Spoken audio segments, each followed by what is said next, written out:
তোমরা তো সকলেই পরপর স্বাভাবিক সংখ্যা বা ন্যাচারাল নাম্বারগুলোর সমষ্টি বা যোগফল বের করতেই পারো, কিন্তু আজকে আমরা যে স্বাভাবিক সংখ্যাগুলোর সমষ্টি বা যোগফল বের করা শিখবো, এই টাইপের প্রশ্নগুলো যদি পরীক্ষায় আসে, তুমি কিন্তু দেখা মাত্র জাস্ট কয়েক সেকেন্ডের মধ্যে কোনো রকম ক্যালকুলেশন ছাড়াই উত্তর বের করতে পারবে। তো চলো সেই বিষয়টা আজকে শিখে নেই। কি টাইপের স্বাভাবিক সংখ্যাগুলো থাকবে?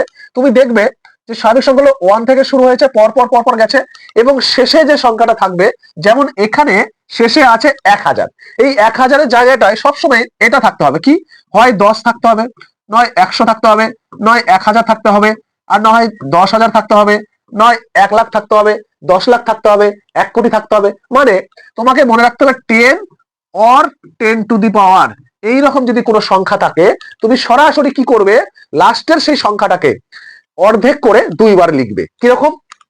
এখানে দেখো 1 থেকে শুরু হয়েছে, লাস্টে 1000, তাহলে 1000 যে আছে, এই 1000টাকে প্রথমে তুমি অর্ধেক করো। তাহলে 1000 অর্ধেক কত? তুমি বলবে স্যার 1000 অর্ধেক তো স্যার 500 হয়।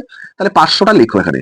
এই যে তুমি 500 একবার লিখলে, আরো একবার 500 লিখে দাও, তাহলেই তোমার উত্তর হয়ে যাবে। এই যে আরো একবার 500 লিখে দিলাম, দেখো তোমার উত্তর হয়ে গেছে। এটাই হবে তোমার উত্তর।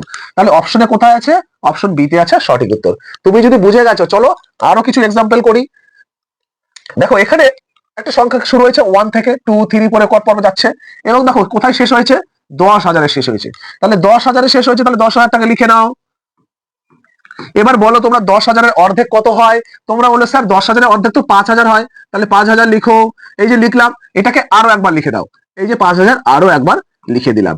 এটাই তোমার উত্তর। দেখো অপশনে কোথায় আছে? অপশন বি তে আছে। আশা করছি এই বিষয়টা ক্লিয়ার হয়ে গেছে। তাহলে চলো তোমাদের জন্য কিছু এক্সাম্পল আছে। এইটার সঠিক উত্তর কি হবে প্রত্যেকে কমেন্ট করে জানাবে।